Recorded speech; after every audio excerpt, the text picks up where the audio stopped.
ये है news reporter network. आप देख रहे हैं न्यूज रिपोर्टर लाइव। सोच आपकी, आवाज हमारी। नमस्कार, आप देख रहे हैं न्यूज रिपोर्टर नेटवर्क और मैं हूं आपके साथ वंदना सती।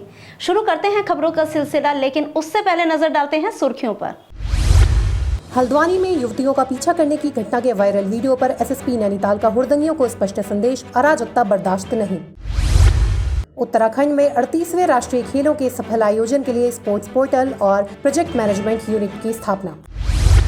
डेंगू की रोकथाम के लिए एनएचएम के साथ मिलकर देहरादून नगर निगम के अंतर्गत 100 वार्डों के लिए 100 वॉलंटियर्स की नियुक्ति। राज्यपाल गुरमीत सिंह ने विश्वविद्यालय कुलपतियों को औचक निरीक्षण और शिक्षा सुधार के दिए निर्देश। अब खबरें विस्तार से। वर्तमान में जारी बरसाती सीजन के दृष्टिगत एसएसपी देहरादून द्वारा सभी थाना प्रभारियों को किसी भी आकस्मिक स्थिति से निपटने के लिए पुलिस टीमों को आपदा राहत उपकरणों के साथ तैयारी की हालत में रखने और थाना क्षेत्र के अंतर्गत नदी के किनारे रहने वाले लोगों को बरसात के दौरान सतर्क रहने के निर्देश दिए गए हैं। देर शाम से जनपद में हो रही भारी बारिश के कारण नदी नालों का जलस्तर बढ़ने के मद्देनजर पुलिस द्वारा लगातार नदी नालों के किनारे भ्रमणशील रहते हुए नदी नालों के किनारे बसे लोगों को लाउडस्पीकर के माध्यम से सतर्क रहने और नदी नालों के पास न जाने के संबंध में अलर्ट किया जा रहा है। उत्तराखंड में 38वें राष्ट्रीय खेलों के सफल आयोजन और प्रबंधन के लिए एकीकृत स्पोर्ट्स पोर्टल और ऐप डेवलप करने के साथ साथ स्पोर्ट्स प्रोजेक्ट मैनेजमेंट यूनिट स्थापित की जाएगी। ये फैसला खेलों के आयोजन से संबंधित उच्च अधिकार समिति की पिछले दिनों हुई बैठक में लिया गया। प्रतियोगिताएं देहरादून, नैनीताल, उधम सिंह नगर, हरिद्वार, टिहरी और पिथौरागढ़ में होनी है, जहां आयोजन स्थलों, स्टेडियम और खेल परिसरों के आसपास की सड़कों के नेटवर्क को मजबूत करने के लिए लोक निर्माण विभाग के चीफ इंजीनियर को नोडल अधिकारी नियुक्त करने के संबंध में निर्देश दिए गए। खेल मंत्री रेखा आर्या ने कहा कि राष्ट्रीय खेलों में हिस्सा लेने जा रहे प्रदेश के खिलाड़ियों के लिए विशेष प्रशिक्षण शिविरों का आयोजन किया जा रहा है। खेलों के आयोजन के बीच सुरक्षा, कानून व्यवस्था, सांस्कृतिक कार्यक्रमों के आयोजन, नेशनल गेम्स के संबंध में प्रचार प्रसार और जन जागरूकता के लिए भी नोडल अधिकारी नामित किए जा रहे हैं। निश्चित रूप से राष्ट्रीय खेल एक विभाग का योजना नहीं है। राष्ट्रीय खेल मैं समझती हूँ पूरे प्रदेश का विषय है। इसमें जिन जिन विभागों की सहभागिता बनती होगी, निश्चित रूप से माननीय मुख्यमंत्री जी ने उन विभागों को साथ में सहयोग के रूप में काम करने के निर्देश दिए हैं। उसकी प्रबंधन समिति बनाना अथवा हाई पावर कमेटी का गठन होना, ये सारी चीजें पूर्व में की जा चुकी हैं। पोर्टल इत्यादि का निश्चित रूप से थोड़ा सा काम करने में सरलीकृत हो सके, पोर्टल इत्यादि की भी व्यवस्था जो है उसके लिए भी काम किया जा रहा है। मेरा मानना है कि राष्ट्रीय खेल हमारे पहाड़ी जनपद, चाहे वो हमारे नैनीताल में हो, चाहे हमारे पिथौरागढ़ में हो, चाहे हमारे उधम सिंह नगर में हो, चाहे हमारे हरिद्वार में हो, हमारे देहरादून में हो या हमारे टिहरी में भी हो, जहाँ पर हम लेक में बहुत सारी एक्टिविटीज हमारी होने को हैं। तो वो सारी चीजें जो हैं, जहाँ जहाँ जो जो एक्टिविटीज खेल के रिगार्डिंग होंगी, वो सारी एक्टिविटीज को बताते हुए भारत सरकार को हम लोगों ने अपनी बात भेज भी दी है। भारत सरकार को हमने अपने प्रस्ताव भेज भी दिए हैं, चाहे किसी प्रकार से भारतीय ओलंपिक संघ को भी भेज दिए हैं। तो उम्मीद करती हूँ कि ये 7-8 जगहों में जहाँ जहाँ हमारे एक्टिविटीज होने हैं, उसके लिए उचित प्रबंधन को लेकर चीफ सेक्रेटरी अपने स्तर से एक बैठक भी कर चुकी हैं और स्वाभाविक रूप से उस बैठक का निश्चित रूप से आयोजन में बहुत हम सबको फायदा मिलेगा। प्रदेश कांग्रेस केदारनाथ प्रतिष्ठा रक्षा यात्रा एक बार फिर शुरू करने जा रही है। प्रदेश कांग्रेस अध्यक्ष करण माहरा का कहना है कि स्थिति अनुकूल होते ही केदारनाथ रक्षा प्रतिष्ठा यात्रा फिर से शुरू की जाएगी। उन्होंने कहा कि केदारनाथ मंदिर धाम ट्रस्ट ने ये मान लिया है कि वो वहाँ मंदिर नहीं बनाएंगे, लेकिन उन्होंने जो एक पत्र लिखा है, उस पत्र की अंतिम 2 लाइन सभी सनातन धर्म अनुयायियों के लिए एक चैलेंज है। लेकिन उन्होंने जो पत्र लिखा है, ये पत्र से हमें गंभीर आपत्ति है। इस पत्र की अंतिम 2 लाइनें मैं पढ़ूंगा, उसको आप सुनिएगा। इस सारे देश के सनातन धर्मियों को और उत्तराखंड के सनातन धर्म को मानने वालों के लिए चैलेंज है। एक तो चोरी, ऊपर से सीना चोरी। मैं आपको पढ़कर सुनाता हूं। लिखते हैं, ट्रस्ट के पूर्व अध्यक्ष श्री सुरेंद्र रौतेला ने इस्तीफा देने के बाद हम सभी ट्रस्टी बहुत आहत हुए हैं कि हिंदू धर्म में धार्मिक भावनाओं की कोई कदर नहीं है। हल्द्वानी शहर में कल रात को एक वाहन द्वारा युवतियों का पीछा करने की घटना के वायरल वीडियो के मामले में श्री प्रहलाद नारायण मीणा एसएसपी द्वारा तुरंत संज्ञान लेकर एफआईआर दर्ज की गई है।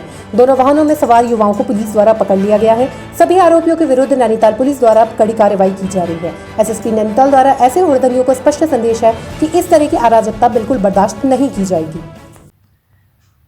एक हल्द्वानी शहर का वीडियो वायरल हुआ है, जिसमें कार में सवार कुछ युवकों द्वारा कुछ लड़कियों को परेशान करने का मामला संज्ञान में आया है। इसे पता करने पर ये चीज़ निकल के आई कि कल ही नियुक्ति द्वारा कोई भी सूचना 112 पे नहीं दी गई थी, लेकिन आज वीडियो वायरल होने के बाद में इनसे एफआईआर लेकर तत्काल एफआईआर पंजीकृत कर दी गई है। दोनों वाहनों में सवार जो लड़के थे उनको पुलिस ने पकड़ लिया है तथा दोनों वाहन भी जब्त कर लिए गए हैं। इसमें नैनीताल पुलिस ऐसे उद्यमियों को साफ संदेश देना चाहती है कि इस तरीके से महिलाओं को परेशान करने वाले या शहर में इस तरीके का माहौल पैदा करने वाले और ट्रैफिक नियमों का उल्लंघन करने वाले लोगों के खिलाफ पुलिस सख्त से सख्त कार्रवाई करेगी। देहरादून के राज्य भवन में राज्यपाल retired lieutenant general Gurmeet Singh ने राज्य विश्वविद्यालयों के कुलपतियों की बैठक ली। बैठक में राज्यपाल ने सभी कुलपतियों को विश्वविद्यालयों से संबंधित महाविद्यालयों और संस्थानों के औचक निरीक्षण के निर्देश दिए हैं। राज्यपाल ने कहा कि कॉलेज में विद्यार्थियों की सुविधाएं और उनके विकास में कोई कसर नहीं रहनी चाहिए। उन्होंने कहा कि शिक्षा व्यवस्था विद्यार्थी केंद्रित होनी चाहिए और छात्रों का सर्वांगीण विकास और शिक्षा की गुणवत्ता में सुधार ही हमारा उद्देश्य होना चाहिए। उन्होंने कहा कि विश्वविद्यालय अपने कार्यकलापों में टेक्नोलॉजी का अधिकाधिक उपयोग करते हुए ई कल्चर लाने का प्रयास करें। इसके अलावा राज्यपाल ने विश्वविद्यालयों को बेस्ट प्रैक्टिसेस को साझा करने, एक दूसरे से समन्वय के लिए MOU साइन करने और उनका प्रचार प्रसार करने के भी निर्देश दिए। राष्ट्रीय खेल दिवस के अवसर पर सीएम पुष्कर सिंह धामी ने देहरादून में आयोजित कार्यक्रम में प्रतिभाग किया। इस दौरान सीएम धामी ने पेरिस ओलंपिक में भाग लेने वाले उत्तराखंड के 4 खिलाड़ियों लक्ष्य सिंह, सूरज पवार, अंकिता ध्यानी और परमजीत सिंह बिष्ट को सम्मानित किया। मुख्यमंत्री ने उदीयमान खिलाड़ियों को डिजिटल माध्यम से धनराशि भी हस्तांतरित की। इस अवसर पर खेल एवं युवा कल्याण मंत्री रेखा आर्य, राजपुर विधायक खजान दास, विशेष सचिव खेल एवं युवा कल्याण अमित कुमार सिन्हा, राज्य खेल निदेशक जितेंद्र कुमार सोनकर मौजूद रहे। उत्तराखंड राज्य खेल के क्षेत्र में भी अपना एक मुकाम हासिल करे। हर क्षेत्र में हमारे खिलाड़ियों का प्रदर्शन अच्छा हो, उनकी सुविधाओं को बढ़ाने के लिए हम कृत संकल्पित हैं। इसी को ध्यान में रखते हुए हम नई खेल नीति लाए थे और नई खेल नीति में हमने खिलाड़ियों के प्रोत्साहन के लिए उनको खेलने के जाने के अवसर हों या अन्य प्रकार की सुविधाएं हैं, वो सभी सुविधाएं की हैं। मुख्यमंत्री उदयमान खिलाड़ी योजना के अंतर्गत भी उनके लिए हमने सहायता राशि का प्रावधान किया है। खेल कोटा फिर से प्रारंभ किया है, आउट ऑफ टर्म प्रारंभ किया है। डेंगू की रोकथाम के लिए NHM के साथ मिलकर देहरादून नगर निगम के अंतर्गत 100 वार्डों के लिए कुल 100 वॉलंटियर्स की नियुक्ति हुई है, जो हर वार्ड में नगर निगम की टीम और आशा कार्यकर्त्रियों के साथ जाकर डेंगू के लार्वा को नष्ट करने का काम करेंगे। इस बात को लेकर देहरादून के मुख्य नगर स्वास्थ्य अधिकारी डॉक्टर अविनाश खन्ना ने कहा कि ये 100 वॉलंटियर्स आशा कार्यकर्त्रियों के साथ जाकर घर घर भ्रमण कर लार्वा की पहचान कर रहे हैं। साथ ही उन्होंने कहा कि इसके अलावा ये वॉलंटियर्स सोर्स रिडक्शन का कार्य भी कर रहे हैं, जिससे लार्वा को उसी समय खत्म किया जा सके। देखिए, NHM के अंतर्गत स्वास्थ्य अनुभाग से 100 वॉलंटियर्स रखे गए थे, जिनकी ट्रेनिंग जो है ACMO साहब के द्वारा जो है और वहाँ पे एपिडेमियोलॉजिस्ट महोदय के द्वारा जो है दी गई है। और ये लोग प्रत्येक एक वार्ड में एक जो हमारे वॉलंटियर है उसकी नियुक्ति उनके द्वारा की गई। ये लोग आशा कार्यकर्ताओं के साथ घर घर भ्रमण करके जो है लार्वा की पहचान करते हुए सोर्स रिडक्शन का कार्य कर रहे हैं। और ये लोग माह जुलाई से ये लोग कार्य कर रहे हैं और लगभग इनका जो है प्रति माह जो इनका मानदेय है वो 685 रुपये के आसपास निर्धारित हुआ है। कैबिनेट मंत्री गणेश जोशी ने देहरादून के सालावाला में शहीद दुर्गामल मंडल और श्री देव सुमन नगर मंडल और मसूरी के पिक्चर पैलेस में मसूरी मंडल द्वारा आयोजित सदस्यता कार्यक्रम कार्यशाला का दीप प्रज्वलित कर शुभारंभ किया। देहरादून में आयोजित कार्यक्रम मुख्य वक्ता के रूप में सिद्धार्थ उमेश अग्रवाल और मसूरी में भाजपा युवा मोर्चा की राष्ट्रीय उपाध्यक्ष नेहा जोशी मौजूद रहे। इस अवसर पर गणेश जोशी ने कहा कि भाजपा विश्व की सबसे बड़ी लोकतांत्रिक पार्टी है और केंद्र और राज्य की जन कल्याणकारी योजनाओं के चलते काफी लोग पार्टी की सदस्यता ग्रहण करने को उत्सुक हैं। उन्होंने कहा कि प्रधानमंत्री नरेंद्र मोदी सबका साथ, सबका विकास, सबका विश्वास और सबका प्रयास की नीति पर कार्य कर रहे हैं। उन्होंने पार्टी कार्यकर्ताओं से भी सदस्यता अभियान के सफल क्रियान्वयन के लिए अपना 100% योगदान देने का आह्वान किया। देखिए, भारतीय जनता पार्टी विश्व की नंबर 1 राजनीतिक पार्टी है। आज देश के अंदर 18 करोड़ से अधिक भारतीय जनता पार्टी की और हर 3 साल के बाद नया सदस्यता अभियान शुरू होता है। आज इसकी एक कार्यशाला श्री देव सुमन मंडल और जल मंडल की विधानसभा क्षेत्र में यहाँ पर आयोजित की गई। 1 तारीख को राष्ट्रीय अध्यक्ष नड्डा जी प्रधानमंत्री जी को सदस्य बनाएंगे और 2 तारीख को प्रदेश अध्यक्ष माननीय मुख्यमंत्री जी को सदस्य बनाएंगे और उसके बाद ये उसका अभियान पूरे प्रदेश में, पूरे देश में शुरू होगा। और सरकार का उत्साह आज आम जनमानस में है, क्योंकि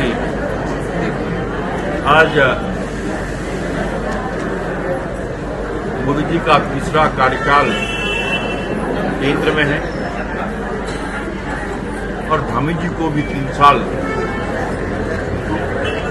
सत्ता में हो गए और चाहे केंद्र की हो चाहे प्रदेश की हो, कल्याणकारी योजनाओं से आम जनमानस संतुष्ट है। कांग्रेस के प्रदेश प्रवक्ता शीशपाल सिंह बिष्ट ने कहा कि राज्य में बढ़ते महिला अपराधों और कानून व्यवस्था को लेकर 31 अगस्त को कांग्रेस प्रदेश भर में ब्लॉक स्तर पर प्रदर्शन कर सरकार का पुतला फूकेगी। उन्होंने कहा कि राज्य में कानून व्यवस्था पूरी तरह से ध्वस्त हो गई है और अपराधियों के दिमाग से पुलिस का भय समाप्त हो गया है। प्रदेश में महिलाओं के साथ दुष्कर्म और हत्याओं की वारदातें बढ़ रही है। पार्टी ने इसके विरोध में हर ब्लॉक में प्रदर्शन करने का निर्णय लिया है। राज्य में जिस तरीके से बेटियों के ऊपर अत्याचारों की झड़ी लगी हुई है, उधम सिंह नगर में नर्स के साथ सामूहिक बलात्कार के बाद उसकी हत्या हो जाती है। पिछले ही 1 महीने पहले हरिद्वार में जिस तरीके से 13 वर्षीय नाबालिग बेटी के साथ सामूहिक दुष्कर्म होता है, उसकी हत्या हो जाती है। राजधानी देहरादून के आईएसबीटी पर एक 16 वर्षीय मासूम बेटी के साथ 5 लोग सामूहिक दुष्कर्म करते हैं। बगल में ही पुलिस चौकी है। आईसीबीटी पे 24 घंटे आवाजाही रहती है। जगह अगर वहाँ पर बेटियाँ सुरक्षित नहीं हैं तो कहाँ सुरक्षित हैं। और एनसीआरबी की रिपोर्ट आप 21-22 की उठा लीजिए, चाहे 22-23 की उठा लीजिए, राज्य में बेटियों के साथ अत्याचारों की झड़ियाँ हैं। और हिमालयी राज्यों में महिला अपराधों में उत्तराखंड नंबर 1 पर है। आखिर किस ओर हम जा रहे हैं? ये राज्य बेटियों की सुरक्षा के लिए जाना जाता था, देवभूमि उत्तराखंड के नाम से जाना जाता था, लेकिन जिस तरीके से बेटियों के साथ लगातार बलात्कार हो रहे हैं, उनकी हत्याएं हो रही हैं, तो इससे साफ है कि राज्य में कानून व्यवस्था नाम की चीज़ नहीं है। और इसी के खिलाफ कांग्रेस पार्टी 31 तारीख को सभी ब्लॉक मुख्यालयों में सरकार का पुतला दहन करेगी, धरना प्रदर्शन देगी, जिससे इस गूंगी बहरी सरकार जो है को हम जगाया जा सके और बेटियों की सुरक्षा के प्रति कुछ कदम सरकार उठाए। मंत्री गणेश जोशी आज मसूरी पहुंचे, जहां उन्होंने बारिश के कारण बस स्टैंड के निकट पुछताछ डहने और लंडौर मार्ग की तरफ जाने वाले मुख्य मार्ग का निरीक्षण किया। उन्होंने अधिकारियों को शीघ्र गुणवत्तापरक कार्य पूर्ति के निर्देश दिए। इसके अलावा उन्होंने पीड़ितों को मुआवजा देने का भी आश्वासन दिया। और जो मैंने इसकी स्थिति दी है, इसका क्योंकि 65 फीट नीचे से इसको ऊपर लेकर आ रहे हैं और कुछ यहाँ पर मटेरियल लाने की भी दिक्कत है। मैंने अभी एसडीएम को प्रदर्शित किया है कि मटेरियल लाने में कोई दिक्कत न हो, क्योंकि आज 1 महीने से अधिक हो गया है। जिस गति से काम होना चाहिए था, काम नहीं हो पा रहा है। जब मैंने अधिकारी से उन्होंने मुझे कुछ टेक्निकल दिक्कत बताई है तो उसके मैंने निश्चित किया है। इसी प्रकार एक प्राइवेट व्यक्ति का उसका मैक्सिंग लॉज के पास एक उसका गिरने से वहाँ पर जो बिजली का ट्रांसफार्मर लगा हुआ था उसको भी क्षति हुई है और भी नुकसान हुआ है।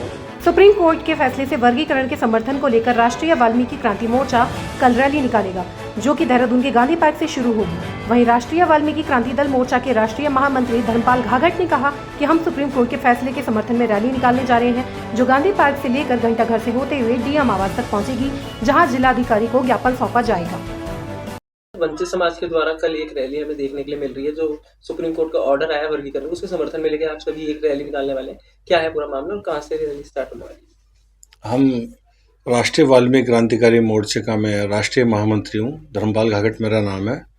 और हम कल एक सुप्रीम कोर्ट ने जो डिसीजन लिया है आरक्षण को लेकर के, वंचित समाज के जो रह गए थे अनुसूचित समाज के लोग, उनके हित में जो उन्होंने पृथक आरक्षण दिया है, तो उसी समर्थन में हम लोग गांधी पार्क से होते हुए घंटाघर, दर्शन लाल चौक और नगर निगम से होते हुए कोर्ट में क्या बोलते हैं डीएम द्वारा जो हम ज्ञापन देंगे, मुख्यमंत्री जी को आभार व्यक्त करेंगे, सुप्रीम कोर्ट का आभार व्यक्त करेंगे और निवेदन करेंगे मुख्यमंत्री से कि इसको जल्द से जल्द जो है लागू किया जाए।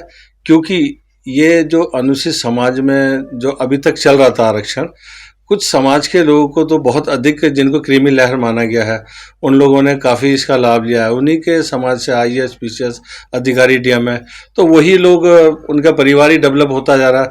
नीचे के वंचित लोग जो है शिक्षित और थोड़ा बहुत उनमें कहीं ना कहीं बेरोजगारी की एक समस्या रही, जिन कारण वो बहुत अच्छी हायर एजुकेशन अपने बच्चों को नहीं दे पाते हैं। किंग्स 11 पंजाब आईपीएल की सबसे पुरानी टीमों में से एक है। वहीं ये टीम आज तक एक भी खिताब नहीं जीत पाई है, लेकिन इसका सबसे बड़ा कारण ये है कि हर नीलामी में ये नई टीम बनाने की कोशिश करती है। ऐसे में ये मेगा ऑक्शन होने पर एक बार फिर ऑपरेशन ऑल आउट प्लान यानी नई टीम बनाने की योजना के साथ उतर सकती है। श्रद्धा कपूर और राजकुमार राव स्टारर स्त्री 2 बॉक्स ऑफिस पर धमाल मचा रही है। वहीं फिल्म हर दिन धमाकेदार बिजनेस के साथ आगे बढ़ रही है, लेकिन सिर्फ एक यही वजह नहीं है जिससे मूवी लोगों के बीच चर्चा का विषय बन गई है। इस मूवी में स्त्री की जगह सरकटे के आतंक को दिखाया गया है, जिसने लोगों का भरपूर मनोरंजन किया। हम बात कर रहे हैं जम्मू के रहने वाले द ग्रेट खली के नाम से फेमस पुलिस में कांस्टेबल के पद पर तैनात सुनील कुमार की। स्त्री 2 फिल्म में सरकटे का चेहरा CGI से बनाया गया है, जबकि बॉडी शॉट्स के लिए मेकर्स को सुनील कुमार की जरूरत पड़ी। पिंक विला को दिए गए इंटरव्यू में सुनील ने बताया कि वो दिल्ली में रेसलिंग कंपनी में स्पोर्ट्स खेला करते थे, यहीं से कास्टिंग करने वालों ने उन्हें कांटेक्ट किया। तो बने रहिए हमारे साथ और देखते रहिए न्यूज रिपोर्टर नेटवर्क। धन्यवाद। अगर आप हमारे चैनल पे नए हैं तो चैनल को सब्सक्राइब करें और साथ ही बेल आइकन को प्रेस करें ताकि उत्तराखंड की कोई भी अपडेट मिस ना हो पाए।